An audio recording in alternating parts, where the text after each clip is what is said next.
Well, good afternoon. I'm Rick Moran, Dean of the College of Medicine here at the University of Vermont. And it's my great pleasure to welcome you all of you, to the 2016 Dean's Distinguished Lecture in Global Health.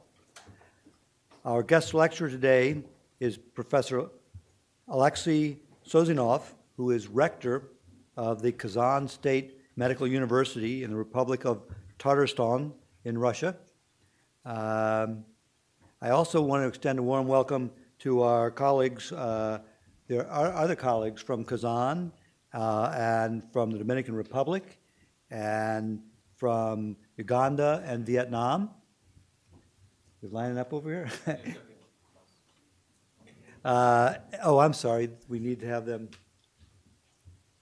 for the translation. I'm sorry. Go ahead, Irene. Okay. So let me finish my paragraph. Could you? Yes. Are you good? Yes, please. Are you good? You can finish your paragraph. Okay. So I also want to welcome publicly our other colleagues from Kazan and from the Dominican Republic, Uganda, and Vietnam. We're all here today to celebrate World Health Day and to celebrate this joint program between the University of Vermont and the Western Connecticut Health Network.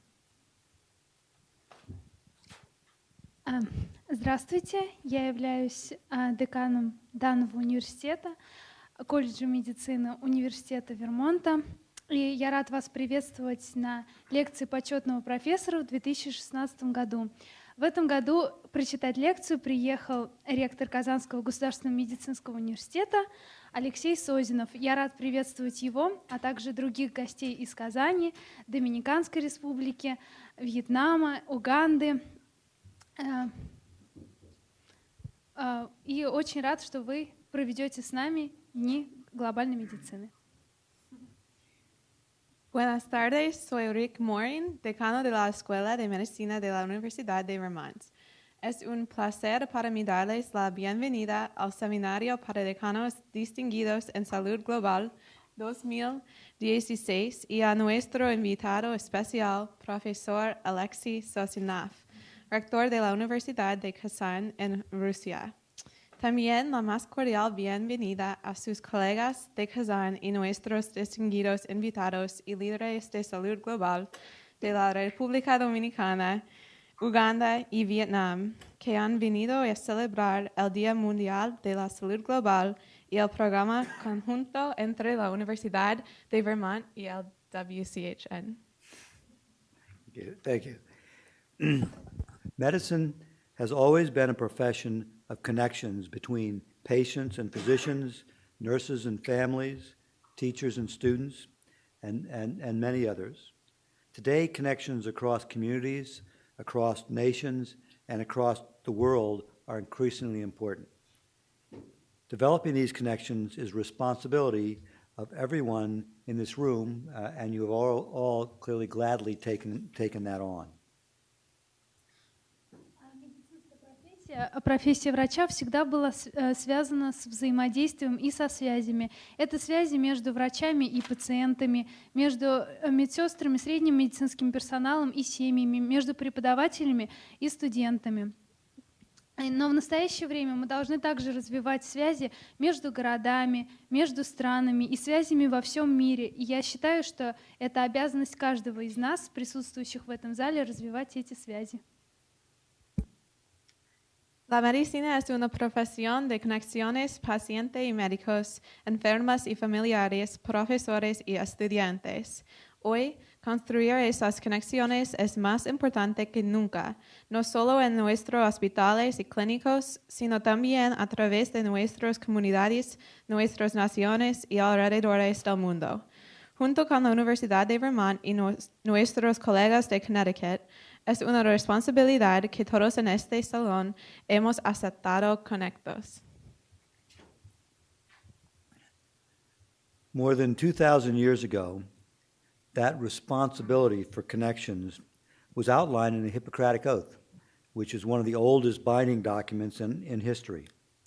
for centuries has called upon us as healthcare providers, physicians, to protect our patients from harm and injustice, and to remember that we remain a member of society with special obligations to all our fellow human beings, those sound of mind and body, as well as the infirm. Today, those commitments remain tenets of our commitment to global health.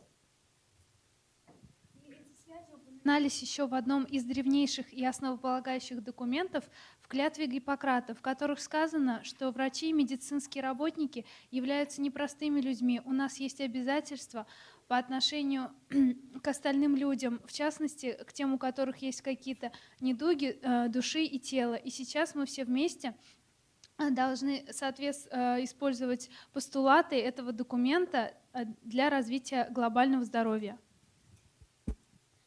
Más de 2000 años atrás, esta responsabilidad era subrayada en el juramento hipocrático, uno de los más antiguos documentos de la historia. Por siglos, nuestra profesión ha prometido proteger al paciente de daños y injusticias y recordar que somos miembros de la sociedad con obligaciones especiales con los demás seres humanos, aquellos que gozan de salud de la mente y cuerpo, como los enfermos. Hoy, aquellos siguen siendo el motivo de nuestro compromiso con la salud global. To each of you joining us today, I appreciate your commitment to our efforts in global health, and I look forward to celebrating many milestones with you in the months and years ahead.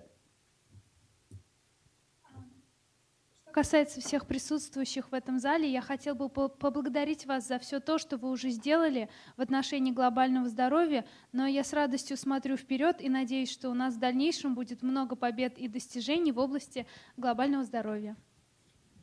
Para cada uno de ustedes que hoy nos acompañados, agradecer su compromiso y apoyo con la educación, investigación y servicio en salud global, y esperamos seguir celebrando con ustedes muchos logros más en los meses y años por venir. Now it is my great pleasure to introduce Dr. Majid Sadiq, Director of the Global Health Program and the architect of this week's extraordinary gathering. Majid?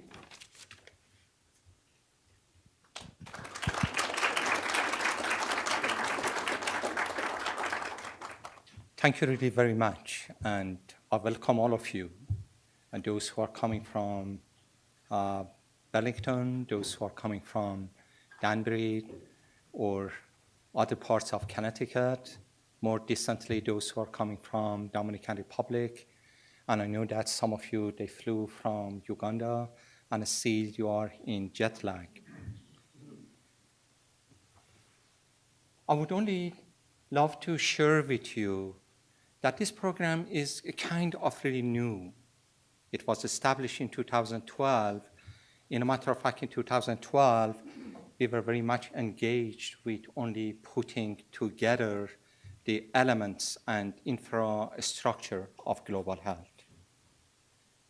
Thanks to the energy and love and interest in global health among many of the faculty of University of Vermont College of Medicine and beyond, particularly the leadership at Western Connecticut HealthNet, the program grew very substantially over the last 3 years.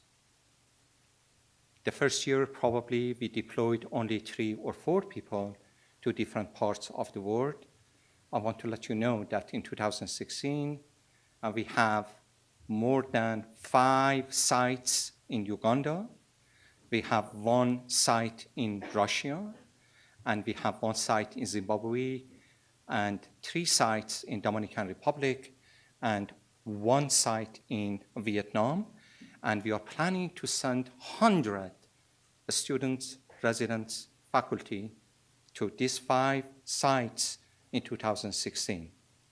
The budget, which was very much limited now, is close to $1 million annually.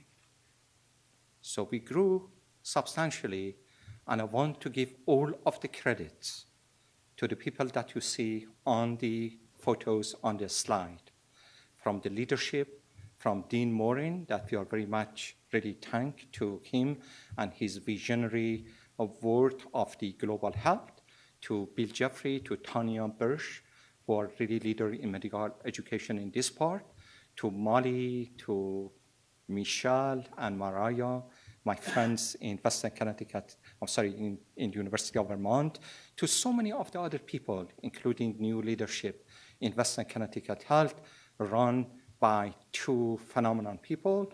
Obviously, it is Jonathan Fine, Steve Winter, Patricia Wetherill, and then also my colleagues and my friend in Office of Global Health.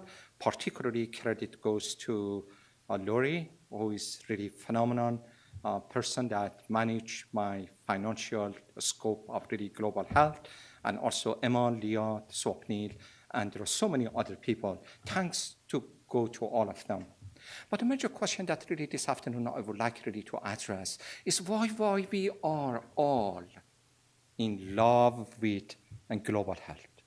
What is in global health that is transforming the people from selfishness to being ready and willing to give?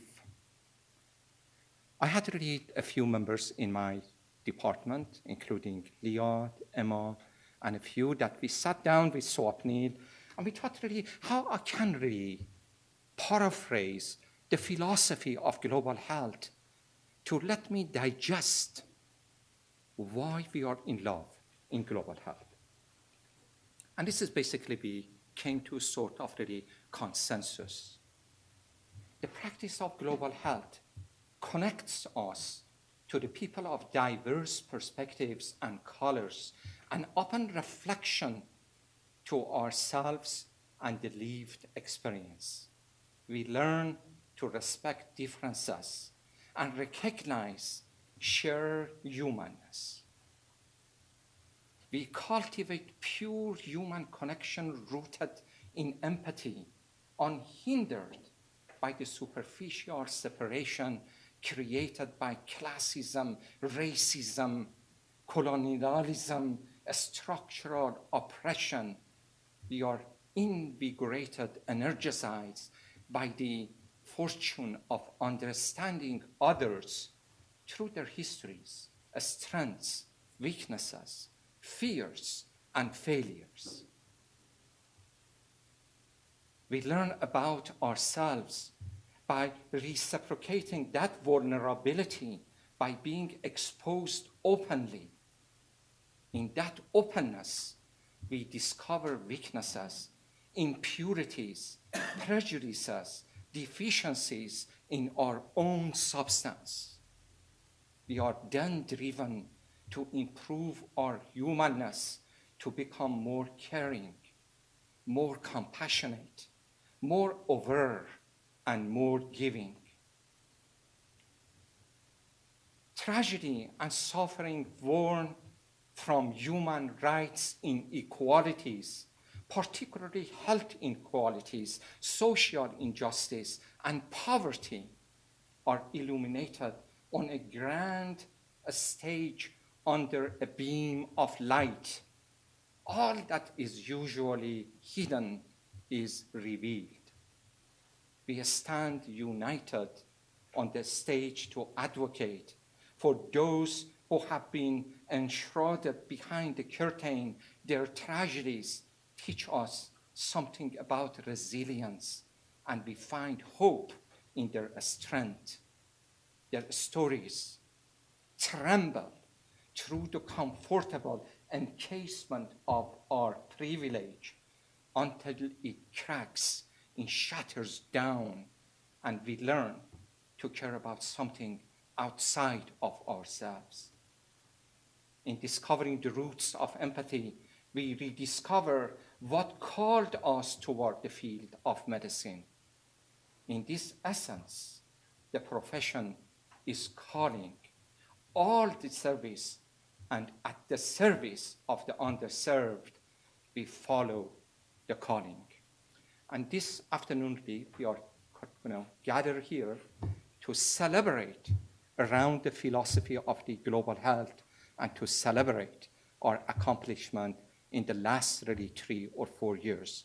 And I hope our friends coming from all over the world, they will find a platform to shake hands, to find a new initiatives that we can creatively bring something new to the medical education, to the peace of the globe, because if there is only one hope that the human has to be connected and to survive on this surface of the earth, is through the language of health.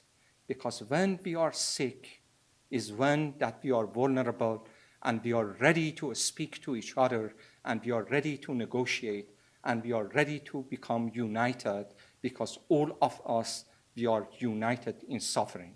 Thank you really very much. At this point of time, I'm going to request only Dr. Moore to take the podium, and Dr. Moore is going to introduce Professor Suzanov, the rector of the Kazan State Medical University.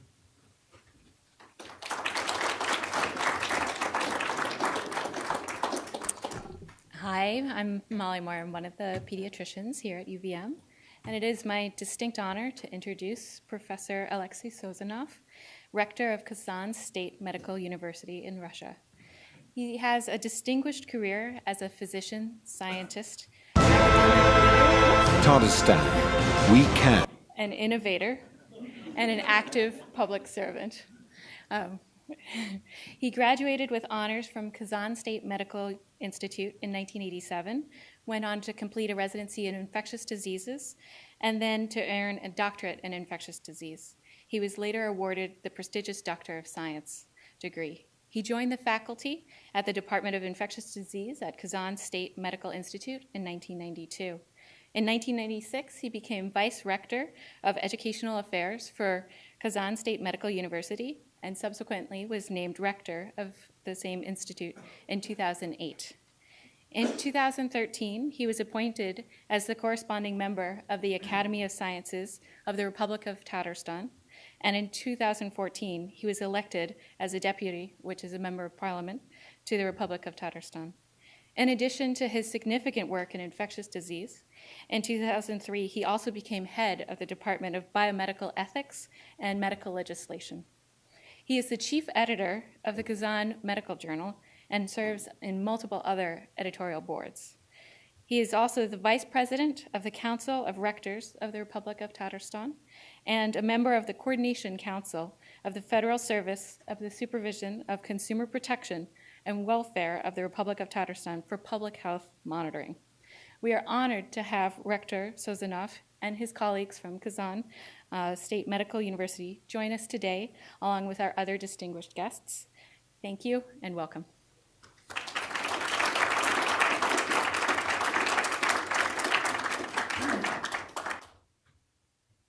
Ladies and gentlemen, thank you so much.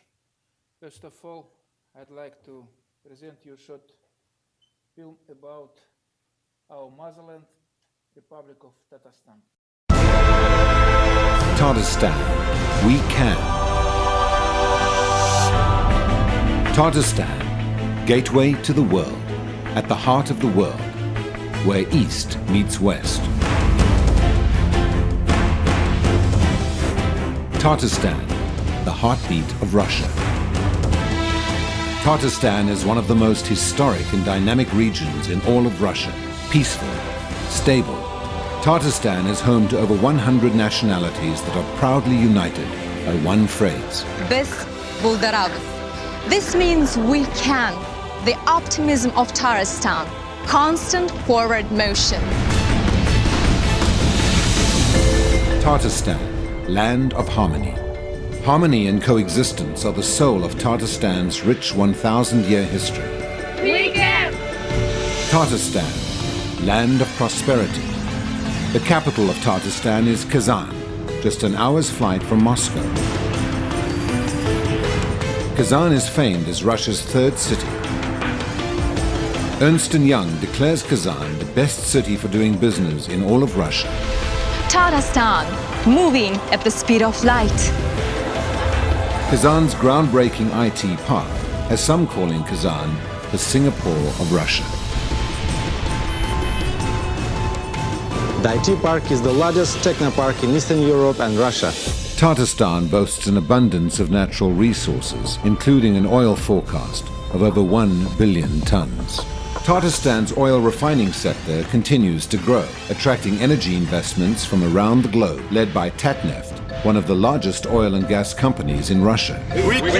In addition to the energy sector, leading companies in aviation, organic chemistry, agriculture, and automotive flourish here in Tatarstan. KAMAZ is the largest automotive maker in Russia. Their Master Dakar team has won the Paris Dakar Rally a record 10 times. The best brands of the world recognize Tatarstan. Mercedes recently launched a new plant in Neberezhny Chelny. Mercedes could have opened a factory anywhere in Russia. We chose Tatarstan. Tatarstan's business-friendly government will help you succeed. Tatarstan is led by a dynamic, ultra-modern government. We can. Tatarstan's economic prosperity is only matched by its success and passion for sport.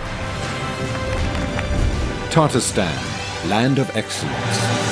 Kazan is officially known as the sports capital of Russia. We are a city of champions. Come cheer for Rubin Kazan, two-time Russian Premier League champions. Kazan is also home to the championship-winning Akbars hockey team, as well as the Sintez water polo team, Unix basketball, and Dynamo volleyball.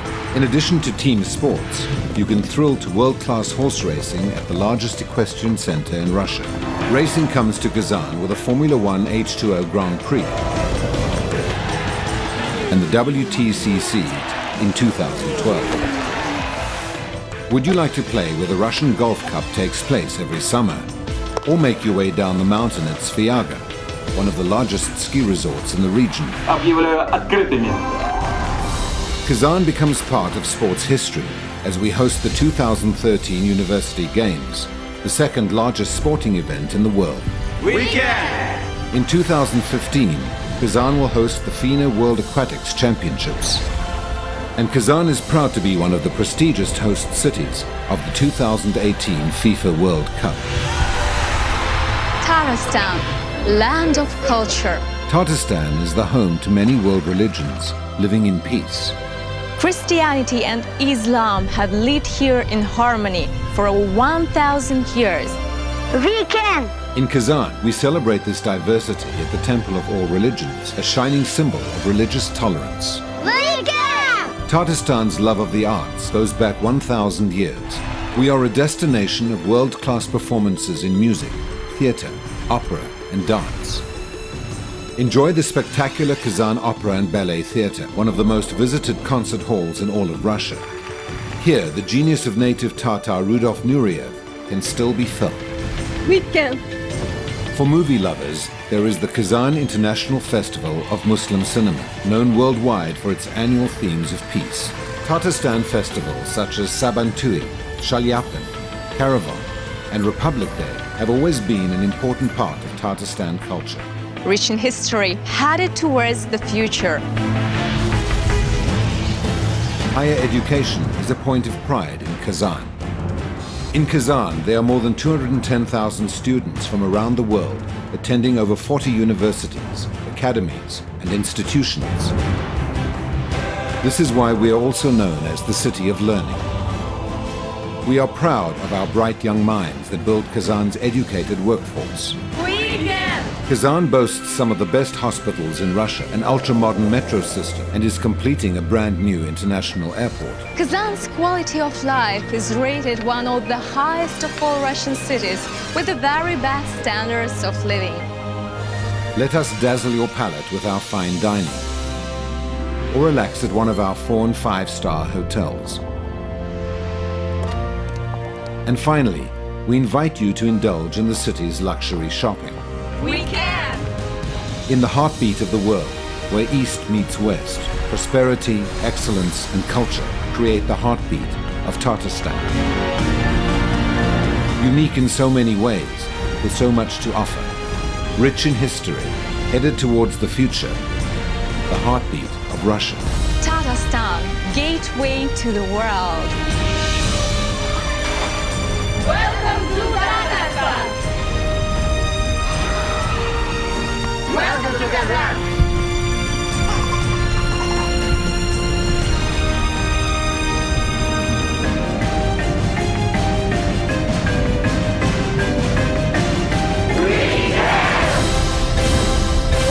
to Tatarstan. Tatarstan. We can. Dear colleagues, before I start, I ask you, excuse my English, it isn't so perfect, and so I will use notes. Ladies and gentlemen, dear colleagues, Dr. Morin, first of all, let me thank the Dean, Professor Morin, for the invitation to take part in these days of global health, and the organizers for the opportunity to speak with an honorary lecture, a respectable audience for interest you have shown to our message, and of course, Professor Sadiq, because he's the one who told you about a city in the world named Kazan and about a medical university within it. We are doing our best to become an international university. However, it turned out that the history predetermined such a path for our medical school. Medical school operated in Kazan as the faculty of Imperial University at the behest of one of the most enlightened Russian emperors, Alexander I, in 1804. It was the second classic university after Moscow on the territory of modern Russia. And until 1888, it has been the easternmost university of European type. For long years, Kazan provided higher education and managed all education system, including high schools, from the White Sea in the north to the Caspian Sea in the south, borders of Iran, from the Volga River in the west to the Pacific Ocean in the east, namely until the US marine borders. Currently, two of oldest universities of Russian Empire are located outside of modern Russian Federation, Tartu University in Estonia and Kharkiv University in Ukraine. The entire system of higher education of Russian Empire significantly influenced 17 countries that were a part of Russian Empire, such as Finland, Poland, Ukraine, Belarus, Kazakhstan, etc., including 6 within the former Kazan Educational District. The history of Kazan Medical School has international origin. The first members of Academic Council of Medical School of Kazan University were foreigners, 5 German, Rector Braun, Dean Erdmann, Dr. Arnhold, Dr. Rennert, Dr. Fuchs, and 1 Italian, Dr. Valderrama. Lectures for 30 years were read in Latin, German, and French. First meeting of Academic Council held on May 14, 1814 is considered now as KSMU foundation date. Professors of KSMU proved themselves as gifted administrators of medical education at international level. Professor Vasily Razumovsky, professor of surgery of Kazan Medical School, founded Tbilisi Institution in 1913 in Georgia and Baku Medical University in 1919 in Azerbaijan. Dr. Isaac Oxman, professor, head of dentistry department of Kazan Medical School, founded Karaganda Medical University in 1915 in Kazakhstan. The model of Russian medical education is unique. It is based on combination of German, French, and English models. Russian model accumulated the following features of those models. Forschung und Lehre in German principle, which means the learning by research, freedom in education, and clinical education from German model. Division on faculties, the role of university at an operative office of regional education system, obligatory annual exams for French model, and raising student firstly as citizen and gentleman from English model. It should be said that none of them was fully implemented in Russia. 2 centuries have passed. The world medical education system is changing. Why is it so?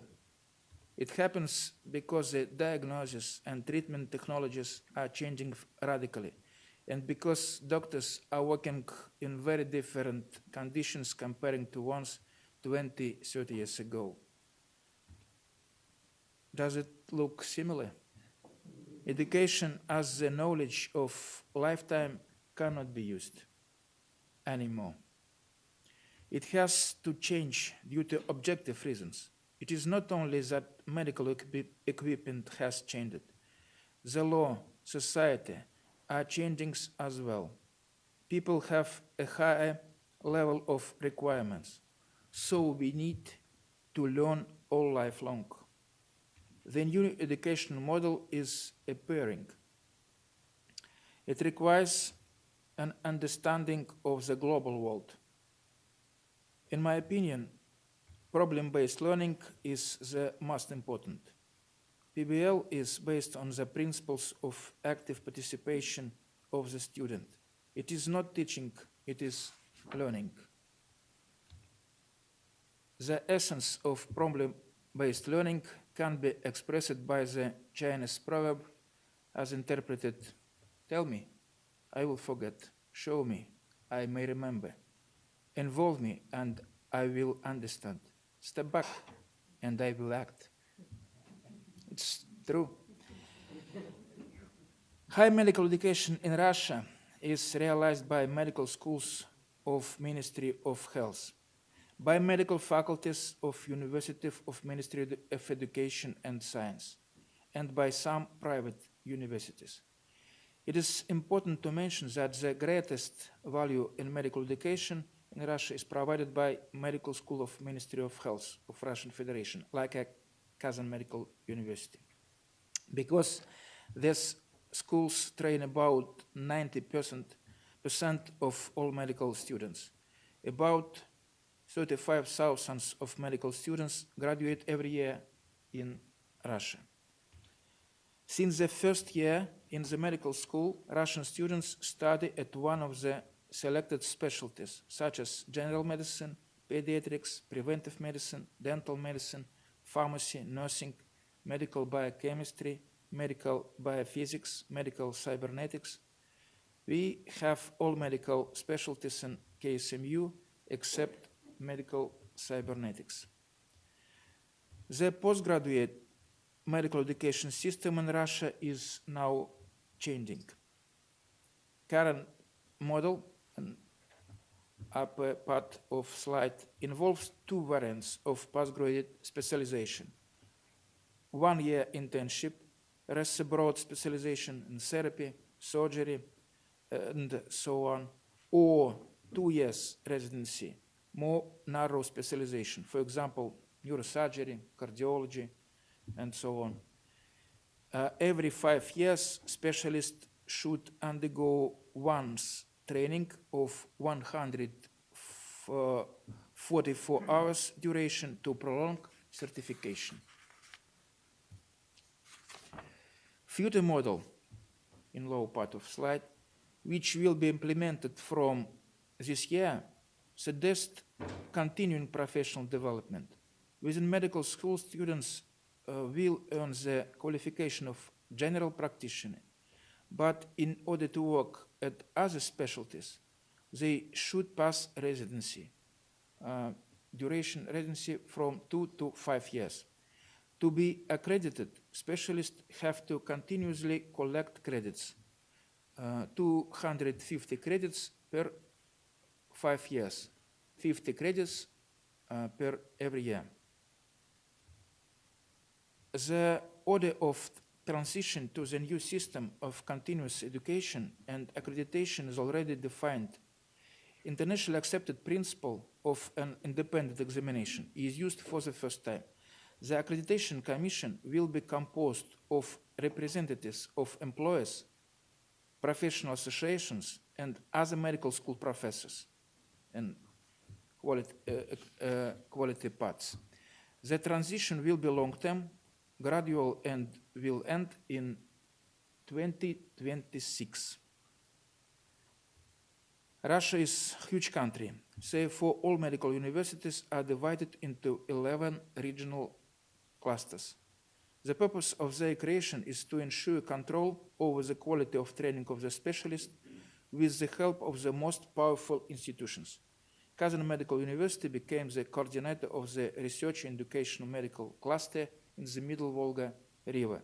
This cluster consists of 5 medical schools in Kazan, Kirov, Ijevsk, Nizhny Novgorod, and Perm, between Volga and Ural Mountains. About 1 week ago, Ministry of Health of Russian Federation approved the program of development for our cluster. We see the mission of Kazan State Medical University in provision of high quality of education, scientific clinical activity corresponding to level of the best medical schools, based on implementation of innovative technologies and realization of effective model of social partnership between KSMU, community, and public health care system. For 2 centuries, KSMU has made significant contribution to the world of medicine and science, being now one of the most prestigious universities in Russia. According to expert rating agency ranking, KSMU holds 31st place among over than 1,000 Russian universities and 4th place among all Russian medical schools last year.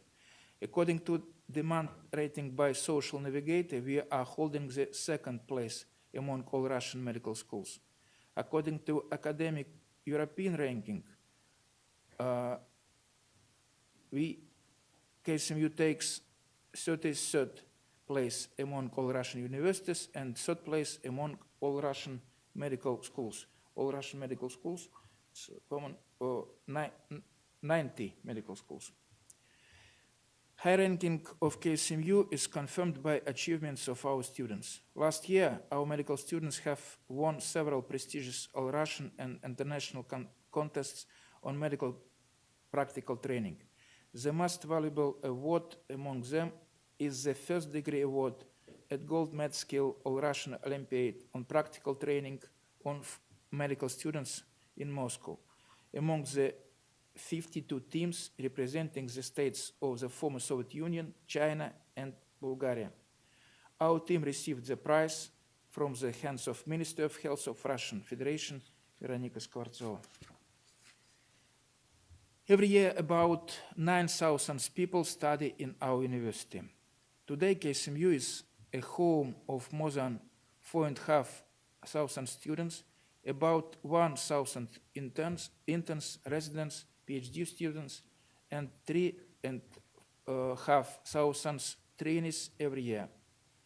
Almost 2,000 staff members work at KSMU at full or part-time positions. Our university consists of 64 departments and 8 faculties: general medicine, pediatrics, preventive medicine, dental medicine, pharmacy, social work, higher nursing education, and biomedicine. Training of future medical doctors and scientists is conducted within the residency program in 41 clinical specialties and PhD studentship programs in 40 scientific specialties. The role of our university at the international market of higher education is increasing. Almost every 5th student is a foreigner. Faculty and students have the opportunity of academic mobility. 10-15 KSMU faculty members every year go abroad for international research fellowships in USA, France, Germany, and so on. More than 80 KSMU students are involved in international student exchange programs every year. Germany, Italy, Uganda, Spain, Hungary, and so on. We have more than 30 foreign partner organizations, medical schools, and scientific institutes worldwide. 5-10 eminent faculty members from Europe and America become invited lecturers of KSMU every year. One of the most important indicators of increasing international impact of KSMU is growth of admission of foreign students to medical school. You can see the graph of the impressive dynamics of the share of foreigners in the student population.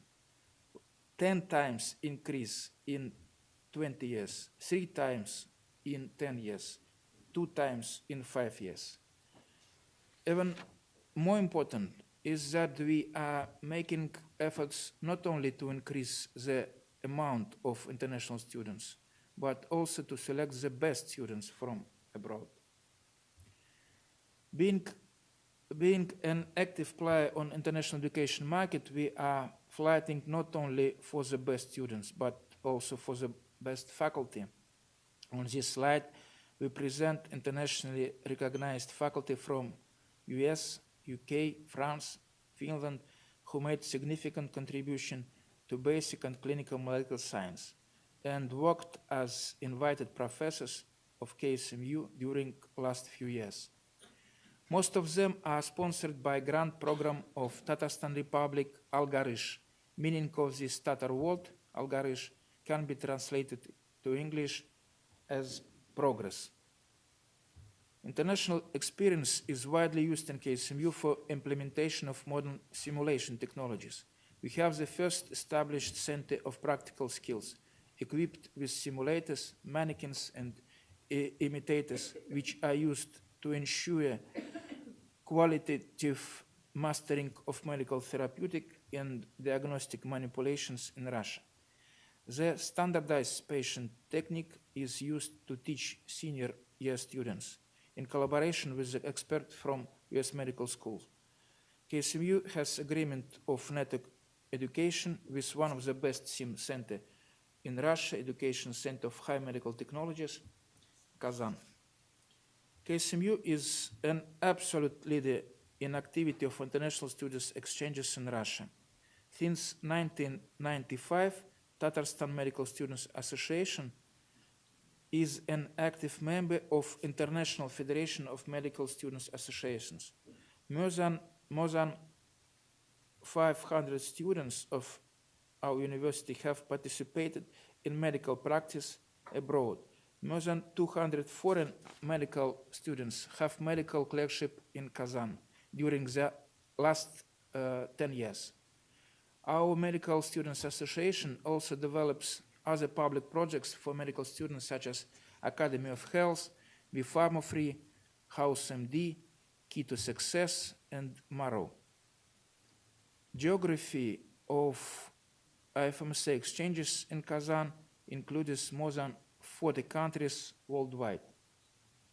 KSMU has long-lasting partnership relations with more than 30 foreign medical schools and scientific institutes from US, France, Canada, Germany, Italy, Finland, Norway, and many others. We are open to new collaboration projects. I can honestly say that the most rewarding and long-lasting international experience of our university arises from collaboration with medical schools of United States, particularly developed through our fruitful interaction with Professor Majid Sadiq. The first collaboration was started in 1996 with an USAID project involving University of Rochester and Yale School of Medicine from United States. The list of our US partner medical institutions for last 20 years includes University of Vermont College of Medicine, Yale School of Medicine, Medical Center of University of Rochester, Virginia Tech Carolina School of Medicine, Nova Southeastern University College of Medicine, West Carolina University, and University of Nebraska Medical School. The main direction of collaboration include clinical clerkship in the best US medical schools and hospitals, seminars and lectures of invited professors and KSMU, joint research projects, and development of simulation technologies. Collaboration of our university with Yale School of Medicine was established in 1997 after bilateral visit of KSMU and Yale faculty and leaders to US and Russia. This collaboration was possible primarily due to the effort of Dr. Nail Amirov, who was rector of KSMU at that time, and Dr. Sadiq, Associate Director of Yale Primary Care Residency Program, US Site Coordinator of Exchange on that time. More than 40 faculty members and residents had clinical training in Yale hospitals. More than 20 Yale faculties visited Kazan and our campus in Nabережные Челны for delivering lectures and clinical experience exchange. 10 US residents worked in KSMU hospitals with Russian colleagues. One of important steps at the beginning of collaboration was a donation of English language library from Yale faculty to our university in 1999. Yale KSMU academic exchange program significantly promoted their professional growth and KSMU development in general. Faculty members and residents who pass clinical and scientific fellowships in Yale School of Medicine are now working at senior positions as prominent clinicians and scientists at our university. Sergei Boychuk is a Dean of Biomedical Faculty. Diana Abdulganieva is a head of Department of Internal Medicine. Gulshat Hassanova is head of Department of Epidemiology. Adela Maksudova is Professor of Internal Medicine, Director of Pilot Residency Program of Internal Medicine. Alexander Samuilov is the head of Ophthalmology Department. Other alumni of KSMU Yale Exchange Program work as professors and principal investigators at KSMU, Kazan Federal University, Kazan Medical Academy, and the best clinics of Tatarstan. Due to the experience gained in New Haven and Otterbury, graduates of the internship at Yale Medical School hospitals introduced the principles of work teams, Stanford model of evaluation of teachers and students, and methods of biostatistics and evidence-based medicine into the Russian practice. Some KSMU graduates, after participation in Yale KSMU exchange program, have gone abroad and now work as medical doctors or scientists in US and UK. Since 2010, we are actively developing our collaboration with University of Vermont College of Medicine and Western Connecticut Health Network. This cooperation is progressing within Global Health Program, as well as Yale KSMU Exchange. This international project of KSMU is based on our long-term cooperation with Professor Majid Sadiq.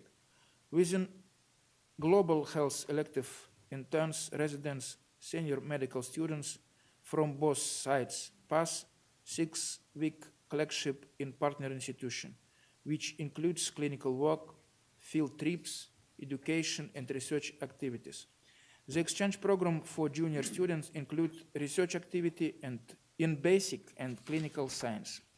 Curriculum for students from Vermont University and Danbury hospitals that comes from Global Health Selective to Kazan includes clinical rotation in internal medicine, cardiology, infectious diseases, gastroenterology, nephrology, neurology, research projects on neuroscience, physiology, cell biology, pathology, and cardiology. Supplementary curriculum includes lectures on history of Russia and Tatarstan, socio-political issues, Russian and Tatar language, city tours, museum visits, theater, ballet, trips to Moscow, St. Petersburg, and ancient Bulgar. Day before departing to United States, I met 2 senior students who come to KSMU from Ross University within Global Health Program for 6-week elective. Since 2010, within Global Health Program, KSMU successfully developed joint Global Health Selective with University Vermont, Yale University, and Makerere University, Uganda. Within Uganda elective, 20 KSMU representatives had completed 6-week Global Health Selective in Mulaga Hospital at the University of Makerere, which gave them an invaluable clinical experience. Trip to Africa isn't only clinical, but also an important cultural experience that changes the value of life for each participant of this program. We have not established effective direct contacts with the University of Makerere so far. I think it's a matter of time. It's very simple. We need to find and raise our own Dr. Sadiq in Mulaga Hospital or in Kazan. But no one ever managed to clone Dr. Sadiq. So he sets records in performance by himself. Since 1997, he held more than 20 seminars on infectious and tropical diseases, biostatistics, and evidence-based medicine in Kazan and in the second largest city of Tatarstan named Nabережные Челны. More than 1,200 doctors of different specialties became his audience over the years. If I was the head of any religious sect, I would definitely attract Professor Sadiq as a missionary. With his capacity for work and the ability to communicate with people, you can achieve a world religion within 20-30 years. Of course, it was a joke, but I must say that I don't know anyone who would say, he is a bad man. After talking to the Professor Majid, it is a fact. The impact of our friends, invited professors from US medical schools on our university is highly appreciated by students, faculty, and leaders of KSMU. Dr. Michael DeBakey from Baylor College of Medicine, Dr. Majid Sadiq from University of Vermont College of Medicine, Dr. Asghar Rastegar from Yale School of Medicine, Dr. Jeffrey Wong from Pennsylvania State College of Medicine, Dr. Hedy Lane from Virginia Tech Carilion School of Medicine were awarded to the title of Honored Professor of KSMU, which is the highest recognition of impact on development of our university. There are 5 American among the 25 people from around the world awarded with the title of Honorary Professor in our university since 1996. Now you are a recognized part of the history of our university. We will also write our future history together. The new exciting direction in KSMU international collaboration is development on competency-based medical education in collaboration with Royal College Canada International. The pilot residency program in internal medicine, of course, started in November 2015. Now we have a real international team of residents in this program, which consists of citizens of US, Pakistan, and India. Collaboration agreement with Royal College Canada International was signed on January this year in Kazan. First site visit of Royal College of Canada to KSMU is scheduled on May 2016. After this visit, we will receive the roadmap, which will show the perspectives of accreditation of KSMU residency program by Royal College International. The present and the future of international cooperation in KSMU is the subject of attention of the supreme governing body of university, the Academic Council. Not less than once a year, we review the issue on its meeting. Contact with foreign organizations and a search for cooperation with foreign partners, students from abroad, and organization of academic mobility, both for students and the faculty of KSMU, is priority for me as a rector. Each direction of the work is being implemented under the guidance of Vice Rector and a relevant department. Speaking about the ones who are here, Marat Muhammedyarov is the head of International Office, and Arina Zyganshina until recently has been the head of Tatarstan branch of the IFMSA. In 2016, we launched International Scientific Board of KSMU. This council was established for consulting in scientific education, innovative and clinical activity of KSMU, for evaluation of perspective projects for our university, accumulation of the best international experience for achievement of strategic goals of university. Currently, it consists of 12 members, good friends of KSMU, eminent scientists, doctors, leaders of medical education, recognized at international level. 4 of them are from USA. First meeting of board is scheduled on May 17 this year.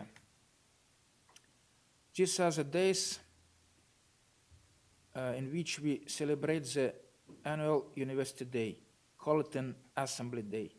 In the picture, you can see the celebration of the 200th anniversary of the university in 2014. We are proud that we were congratulated by the President of the Republic of Tatarstan, by the Ministry of Health of the Russian Federation, by the rectors of all medical universities in Russia, and even by the Indian ambassador. KSMU staff was awarded by gratitude of President of Russian Federation, Vladimir Vladimirovich Putin. I want to finish my Dean lecture with the words of the 16th President of USA, Abraham Lincoln. If I had 8 hours to chop a tree, I would spend 6 hours sharpening my axe. The axe will never be our weapon, as we are peaceful people who bring kindness and mercy to the world. I am sure that this statement perfectly describes how medical schools must refer to the quality and methodology of medical education, and we must do it together. International experience and collaboration evidently is the best greenstone to establish high-quality medical education. Thank you for your attention. I will be happy to answer your questions.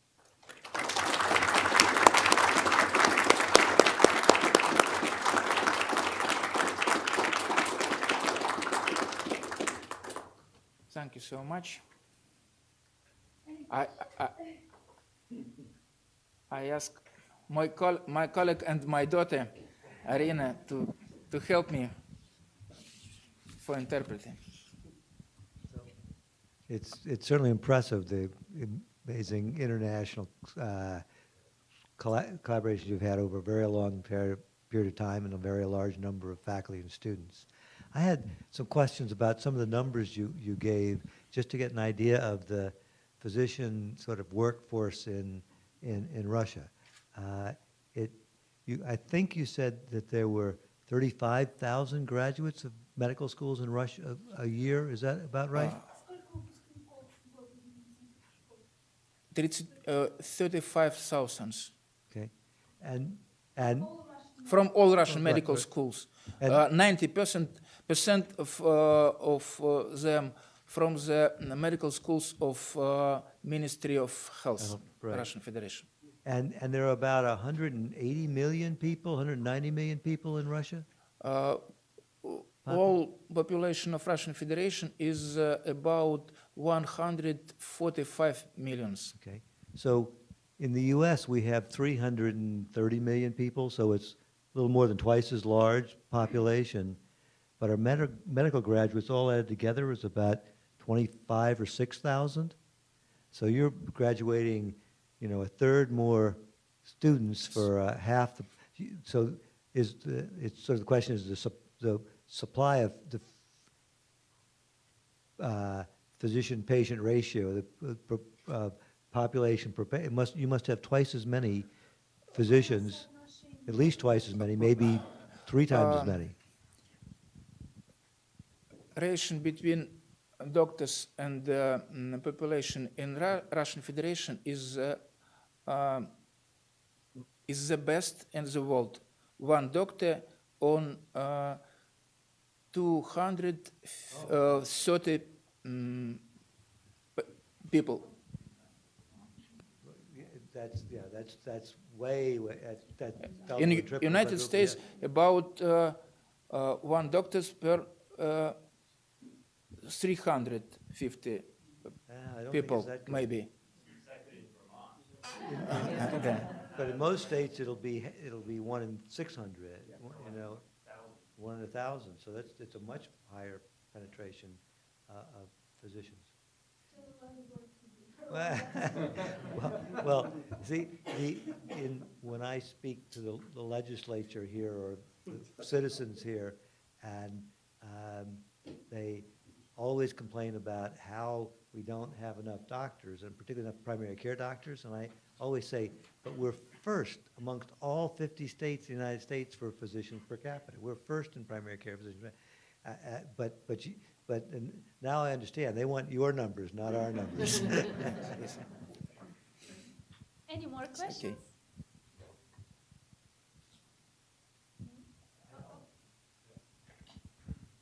Now, you're changing your residency accrediting process, and what are some of the drivers that created the need to change the process? У нас меняется система постдипломного образования. Какие были причины для того, чтобы ее изменить? Главная причина – обеспечить повышение качества работы врачей и организовать постоянное повышение квалификации, потому что сейчас врач проходит постдипломное обучение 1 раз в 5 лет продолжительностью 144 часа. Мы хотим добиться, чтобы врач занимался образовательными активностями постоянно, так как это происходит и в США, и в европейских странах, набирая кредиты, что приведет к повышению качества его работы. The reason is we want to ensure that we have quality, that we have the doctors with a good quality of training. So currently, they after they graduate, they have to study only once in 5 years. They have to undergo a cycle of 144 hours. To get a certificate to work as a doctor again, and we want to ensure we have a continuous learning, so the doctors in the postgraduate, they should learn all the time, getting the credits, so they will be educated, up to date. That's what we want, so they will provide the better quality of care. And one additional moment. Сейчас субъектом права в России в медицине является медицинская организация. Когда случаются нежелательные явления в медицине, гражданин обращается в суд, отвечает медицинская организация. Новая система приведет к персональной аккредитации врача и сделает его субъектом права. It's also the matter of law, because now the medical organization, like the hospital or clinic, is responsible for everything. So if the doctor makes Not medical doctor, medical organization. Medical organization, but not medical doctor. So if the doctor makes any mistake or whatever, the clinic is responsible for that. But after these reform, after those changes, the doctor will be accredited. Not only the hospital, but the doctor itself. So the doctor will be responsible for its own faults and mistakes. One follow-up question, and that is that if I understood it right, are all of the specialists coming from the generalists? Like every graduate becomes a general practitioner, and then from those, the specialists are chosen? Is that how it works? То есть, так как я понял, после выпуска каждый выпускник становится врачом общей практики, и только после этого они выбирают какие-то специальности. Сейчас это не так. Сейчас можно выбрать или общую практику, или специальность, и параллельно можно получить ее через интернатуру, ординатуру. Новая система вносит ясность. Практически все будут работать врачами общей практики, и потом при желании становиться, значит, специалистами. И только небольшая часть будет получать сразу право идти в резидентуру. So the system which we have now, it doesn't require you to be a general practitioner. Once you graduate, you are to decide the specialty you want to proceed. You can go either to internship or to residency. But the new system will change it a little bit because most of the people will become general practitioners, and only if you will get a chance to go to the residency straightforward. As far as the majority is concerned, they will be allowed to choose a narrow specialty only after they work as general practitioners for several years. Okay. Do students pay to go to school, or is the education provided by the state? Okay. Платят ли у нас студенты за обучение или государство оплачивает обучение? Часть студентов обучаются за счет федерального бюджета, часть студентов поступают за счет средств своих родителей. So some of the students are paid by the state budget, while some of the students have to pay for the education themselves. Having fitness. I assume the education there is in Russian, right? How do international students learn the language as part of their education in medical school, or they go to a program before they start medical school in Kazan? То есть, как я понимаю, у вас образовательная деятельность осуществляется на русском языке. Как быть иностранным студентом? Есть ли для них какая-то подготовка? Отвечайте, Арина, вы знаете, что есть и что на английском языке, и на русском. Okay, so in We teach in Russian language for Russian citizens and in English for foreign citizens. we have special groups of foreigners. And our faculty speak English. I am one people who cannot speak English, so I am rector.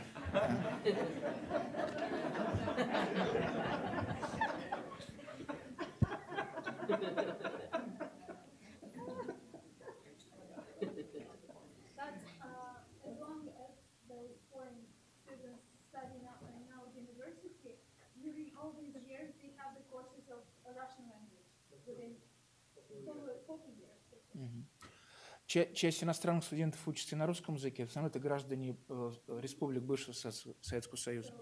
Students, foreign students, they study in Russian groups, and most of them are the citizens of the states of former Soviet Union, so they know Russian.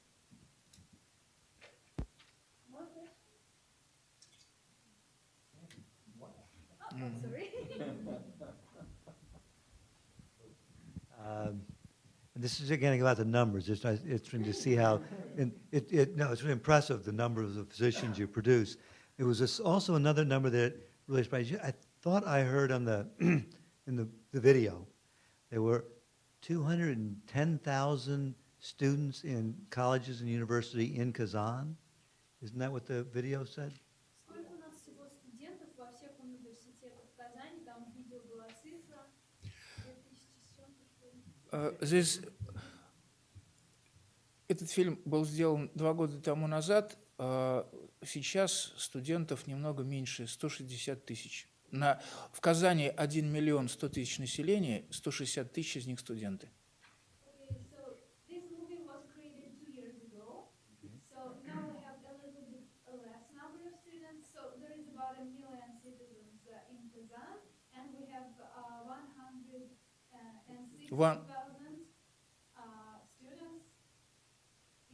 That's still a huge ratio. I mean, I don't know, that would be like us having 80,000 students in Vermont or 90,000 students in the state of Vermont. Education is really, it's great that education is so important in the Russian Republic. Kazan is students' city. We just don't want to work, City we for want to students. study. Arina. Oh, sorry. I'll go back to you.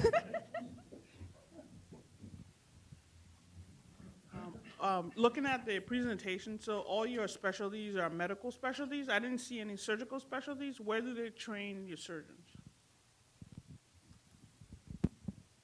Для этой презентации непонятно, где у нас в постдипломном образовании после медицинского и педиатрического факультета можно стать хирургом. Сейчас это ординатура 2 года. Once you graduate from the faculty of general medicine or the pediatrics, you can undergo the residency in surgery and you'll become a surgeon.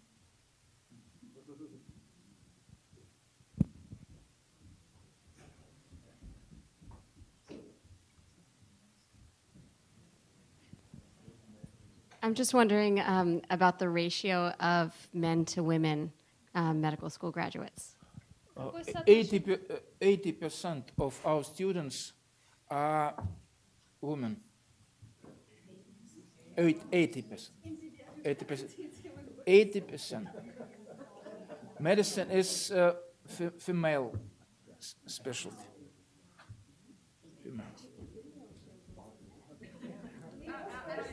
Our man works in oil industry.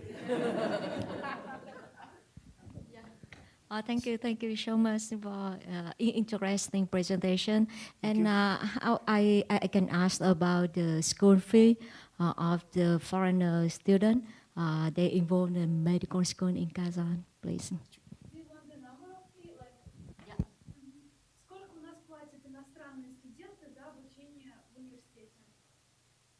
$5,000 per year.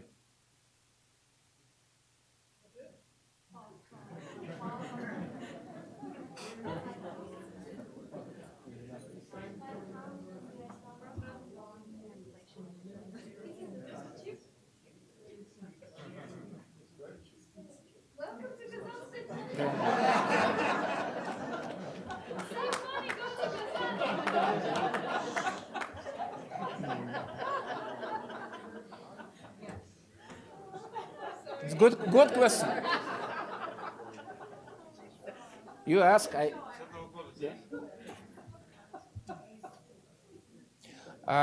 have to say that we have different prices for citizens of former Soviet Union, for India, and for European countries, for US.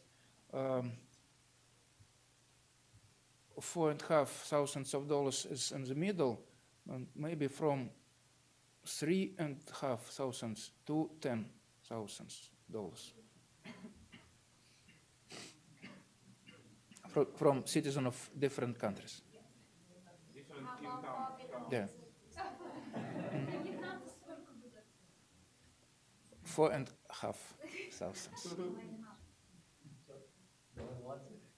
So you can come here for $5,000 a year too. You can only, but you only take one course a year.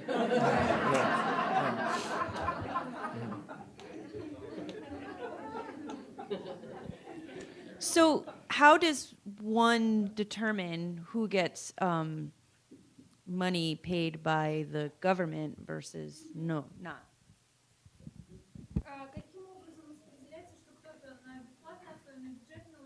Competition, конкурс, кто набрал больше баллов, тот получает федеральный бюджет. So it's the competition. Once we graduate from high school, we have to pass the exam, and ones who have better scores, they get the better spots, governmentally paid spots. Yes, kind of. Правда, надо сказать, что есть семьи, которые не хотят участвовать в конкурсе и испытывать волнение, они сразу платят и учатся за свой счет. Some families are too stressed with all those competitions, so they prefer just to pay straight away and to go to the private bases. Mm-hmm.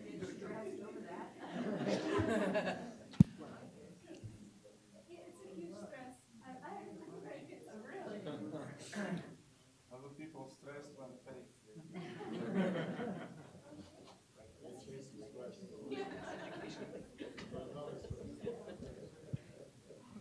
We have a problem in this country attracting young trainees into primary care practices. Some countries manage that by controlling the access to subspecialty training. Do you control access to subspecialty training? Do you have problems having enough primary care physicians? То есть вопрос о первичном звене. То есть они пытаются контролировать число мест для постдипломного образования в первичном звене и в узких специальностях. Какова ситуация у нас? Достаточно ли у нас врачей именно первичного звена и одинаковый у нас доступ к первичному звену и к узким специальностям? В России существуют диспропорции. Есть специальности, где специалистов больше обеспеченность, очень хорошие. Есть специальности, где есть некоторый дефицит. Скажем, дефицитными являются такие специалисты, как инфекционные болезни, фтизиатрия, анестезиология. Ну, в целом, это очень такая мозаичная картина, то есть по разным специальностям разная обеспеченность. Все зависит от уровня заработной платы и условий труда. We do have a disproportion in different specialties. For example, we lack specialists in infectious diseases, TB in anesthesiology, but this picture changes from year to year, and it depends on the level of salary, working conditions, and things like that. 8% медицинских работников каждый год уходят из отрасли, это официальные данные, потому что в отличие от США врачи имеют невысокую заработную плату в России. Unfortunately, we have a statistics that each year 8% of the doctors leave the profession because comparing to the US, we have very small salaries for doctors.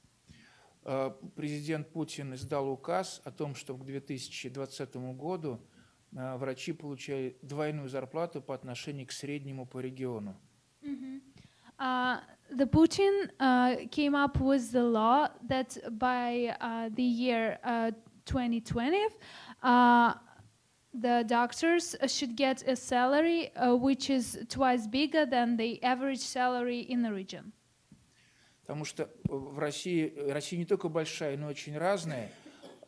Есть регионы, где средняя заработная плата 25 тысяч рублей, а есть регионы даже 20 тысяч рублей, а есть регионы, где средняя заработная плата 80 тысяч рублей. Only big, it is also very different because in some regions the average salary can be 20,000 rubles, while in some it can be 80,000 rubles. Per month.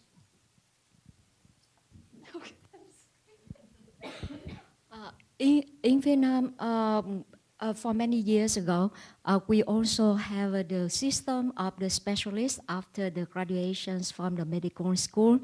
And we have two systems. One system is specialist one, and after that specialist two, like your question. And another system, master degree and PhD degree. It's different.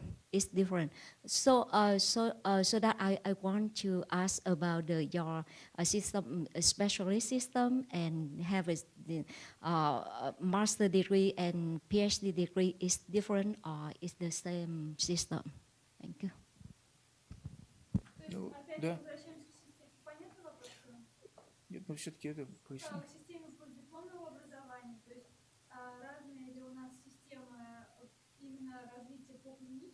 Отрасли и по научной. То есть по клинической ты заканчиваешь интернатуру, затем можешь пройти ординатуру, а вот именно по научной стезе они похожи или отличаются?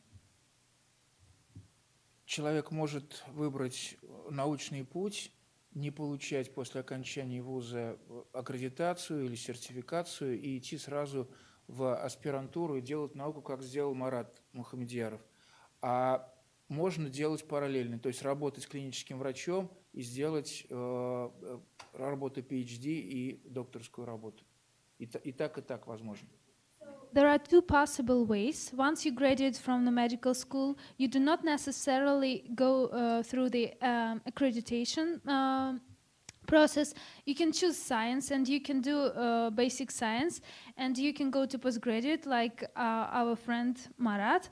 But at the same time, you can undergo through the clinical internship or residency, and then you can enter the course of postgraduate, and you can become a PhD, for example, in internal medicine or in any clinical, clinical science. As Arina, she is a medical doctor and she make a PhD.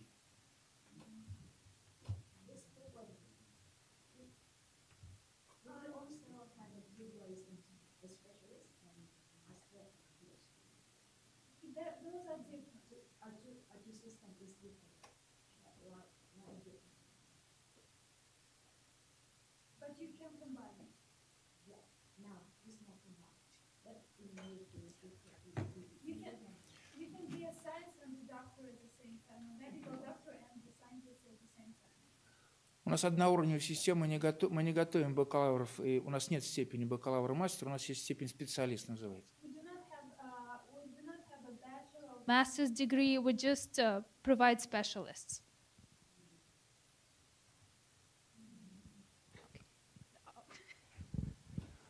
Do you have plans to create a computerized system for medical records, electronic medical record system? In a hospital or where? Both. Есть у нас и планируется ли создание электронной системы ведения медицинских записей? И планируется, работа это ведется. Сейчас, скажем, в республике сделан единый банк всех медицинских визуализаций.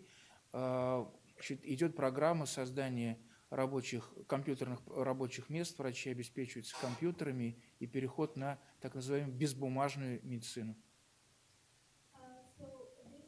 System is currently being in progress.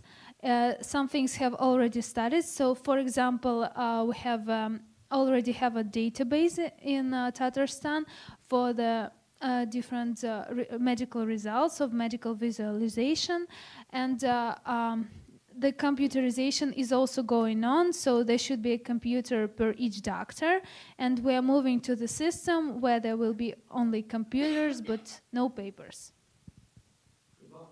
Thank you. It's tough sometimes. We see that it's a very difficult process. Especially for elderly doctors.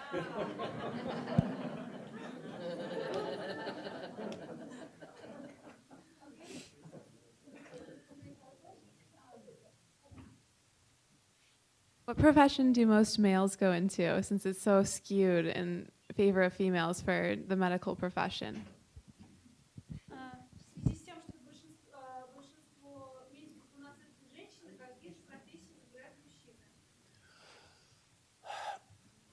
Я прежде всего сказал, что вот сейчас студентов 80% женщин, но среди врачей пока еще это где-то, наверное, процентов 60, то есть мужчин больше. Когда я учился, у нас было 60% мужчин и 40% женщин. Это процессы, которые произошли в последнее время в связи с бурным развитием предпринимательства. Мужчины выбирают промышленность, мужчины выбирают бизнес. This ratio changed a little bit because when Professor Sozinov was a student, the majority was male students. 60% of male students and 40% of female students. But now it changed a little bit because of the development of industry and development of business. So men prefer industry and business.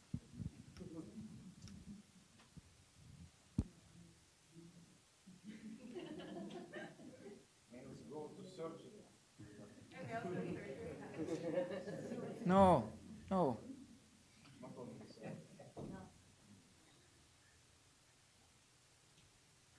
Next questions? Thank you. Thank you for your attention. Thank you for perfect questions.